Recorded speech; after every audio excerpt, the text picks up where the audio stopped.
The courtroom fell silent as my Uncle James straightened his expensive tie and declared with absolute confidence, "Your Honor, I purchased all 12 properties from my brother fair and square. I have the signed documents right here." Judge Martinez raised an eyebrow, looking between the stack of papers James's lawyer was presenting and my calm expression. "Ms. Chen, your response to your uncle's claim."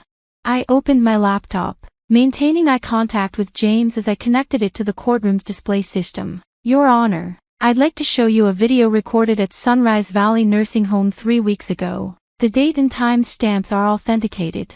James's lawyer suddenly stood up, his chair scraping loudly against the floor. "Objection, Your Honor. This evidence wasn't submitted during discovery."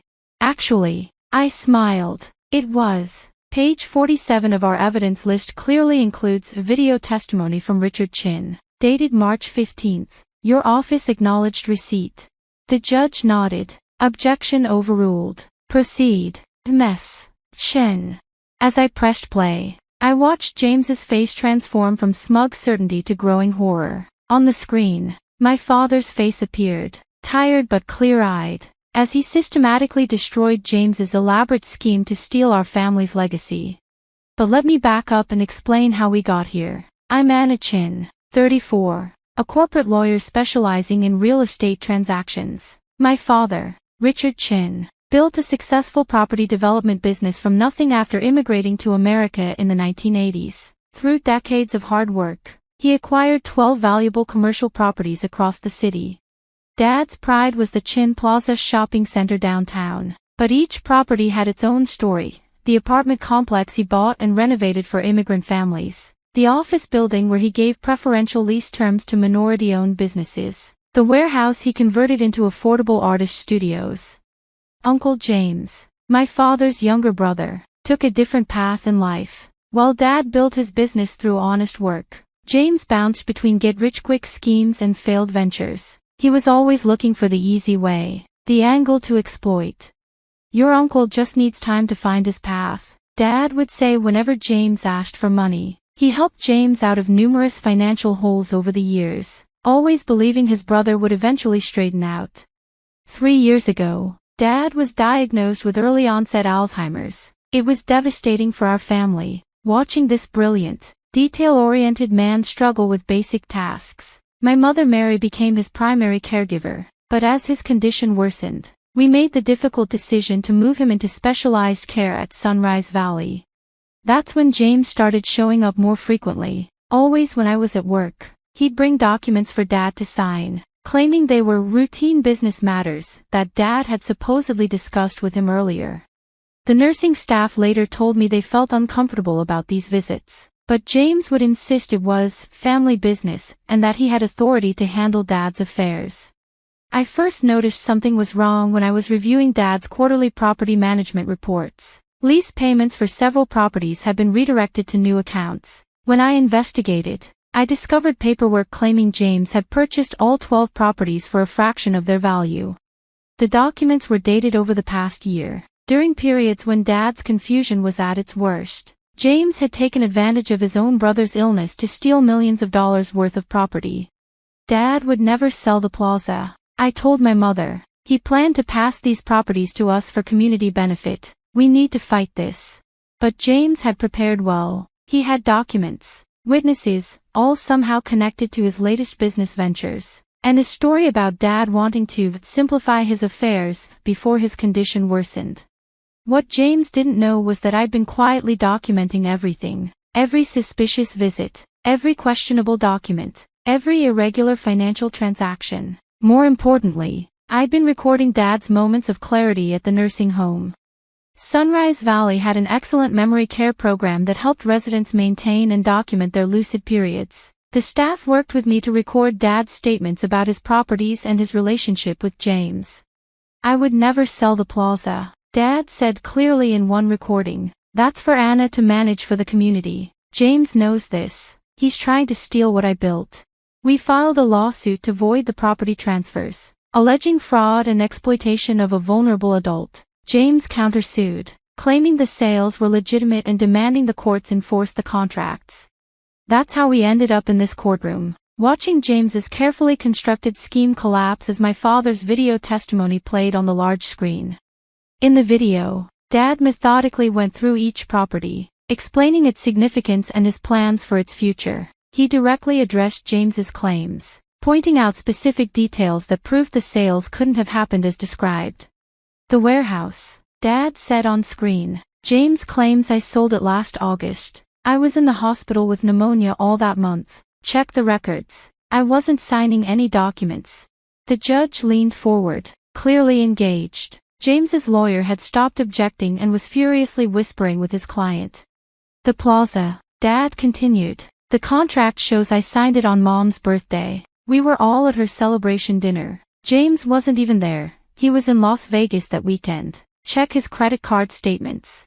One by one, Dad demolished the fake sales. He recalled dates, meetings, and details that proved James's documents couldn't be genuine. More importantly, the video showed Dad's clear mental state when discussing these matters. My brother thinks because I'm sick, I don't remember, Dad said sadly, but I remember everything he's doing. He's stealing from his own family. When the video ended, the courtroom was silent except for James's heavy breathing. His lawyer stood up slowly. Your Honor, my client would like to request a brief recess to discuss. To discuss what? Judge Martinez interrupted. How to explain the multiple instances of fraud just revealed, the apparent forgery of documents, the exploitation of a vulnerable adult. The judge turned to James directly. Mr. Chen, I've seen a lot of property disputes between family members, but this is extraordinary. You took advantage of your own brother's illness to steal his life's work. James tried one last desperate play. Your Honor, those videos could be edited. My brother's condition means he's easily confused. The videos are authenticated by the nursing home staff. I interjected. We have their sworn statements about Dad's mental state during filming. We also have security footage of your visits, showing you pressuring Dad to sign documents while he was heavily medicated. James's lawyer began packing his briefcase. Your Honor, given this new evidence, my client would like to withdraw his countersuit and discuss a settlement. Oh, we're way past settlement, Judge Martinez said firmly. This court is referring this matter to the District Attorney's Office for criminal investigation. Mr. Chen, I suggest you find a criminal defense attorney. I watched my uncle's face crumple as he realized the magnitude of his mistake. He'd assumed that Dad's illness meant there would be no consequences for his actions. He'd underestimated both Dad's moments of clarity and my determination to protect our family's legacy. The judge's ruling was comprehensive. All property transfers to James were voided. He was ordered to repay any rental income he'd collected, plus penalties and legal fees. The evidence was referred for criminal prosecution for elder abuse and fraud. As we left the courthouse, my mother squeezed my hand. Your father would be so proud of you, she said. You protected everything he built. The aftermath of the court case sent shockwaves through our extended family. James's reputation was destroyed. His business associates, learning how he tried to steal from his sick brother, wanted nothing to do with him.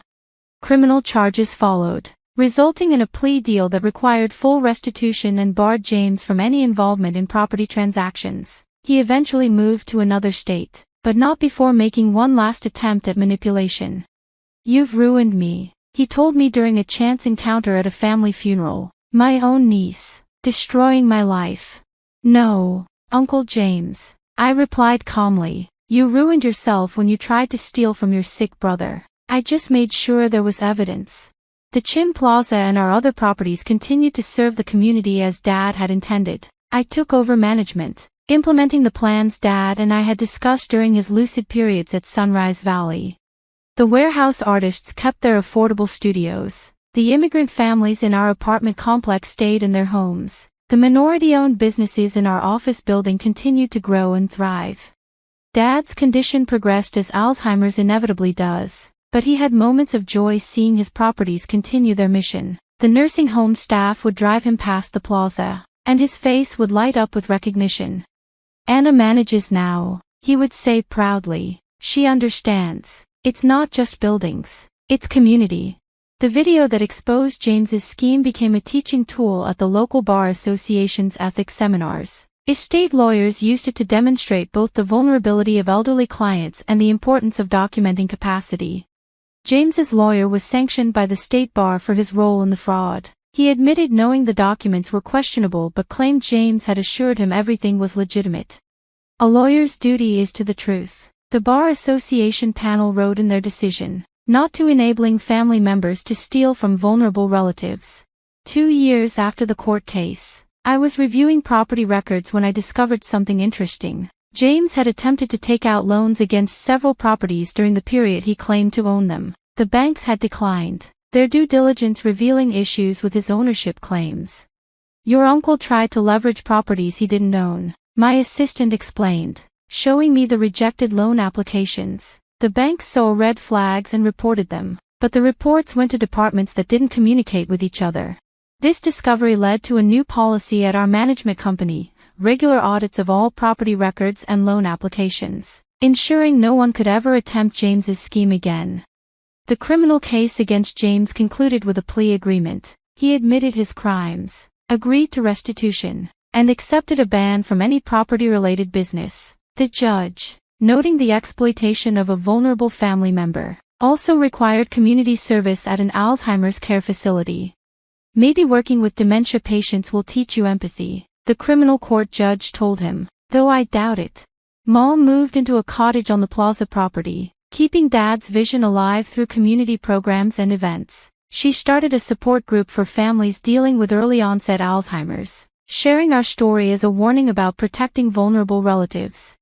The nursing home strengthened their protocols around document signing, requiring independent verification for any legal or financial papers. They used Dad's case to train staff on recognizing and preventing financial exploitation. Dad's moments of clarity became less frequent, but he never lost his connection to the properties he'd built. Sometimes he'd point out windows in the nursing home, describing buildings only he could see. Each one has a purpose, he'd say. Each one helps someone. James made one final attempt at redemption, sending a letter through his new lawyer offering to make amends in exchange for dropping the criminal charges. Your uncle still doesn't understand, Mom said, reading the letter. This was never about money, it was about trust and family. We donated the video evidence to an elder abuse prevention organization, which used it to create training materials for financial institutions and healthcare workers. Dad's story helped protect other vulnerable seniors from similar exploitation.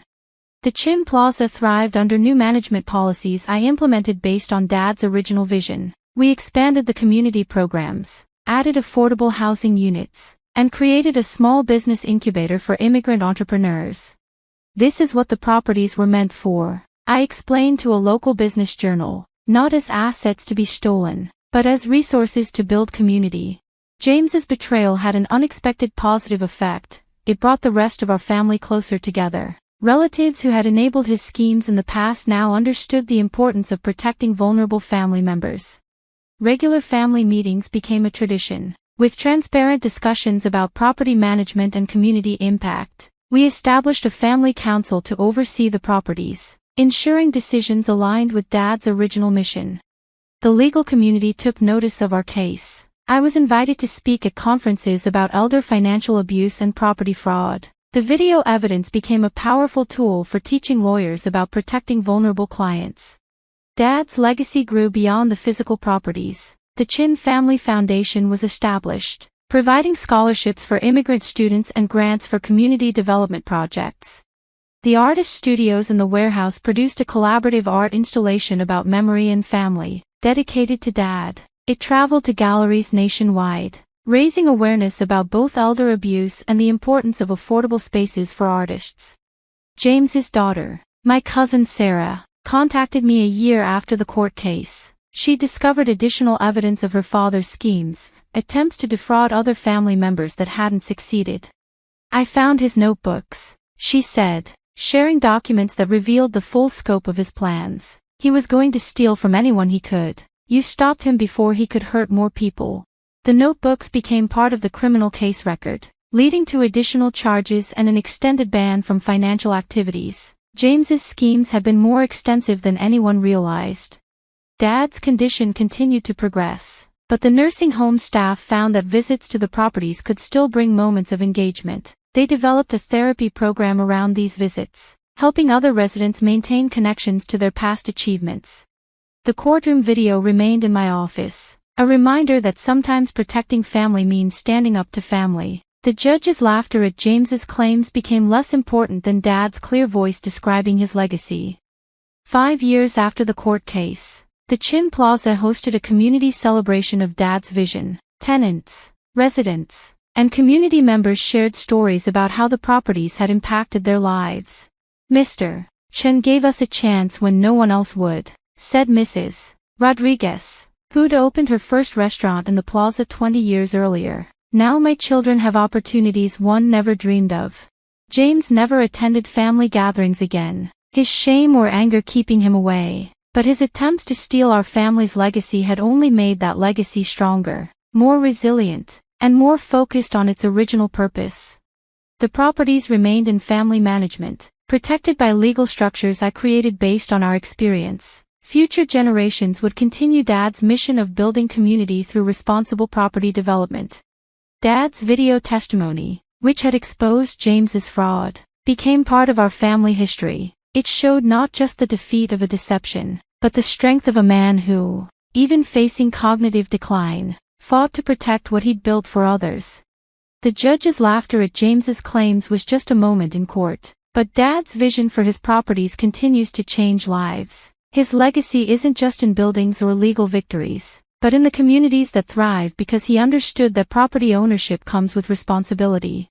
And that's something no fraudulent document could ever steal.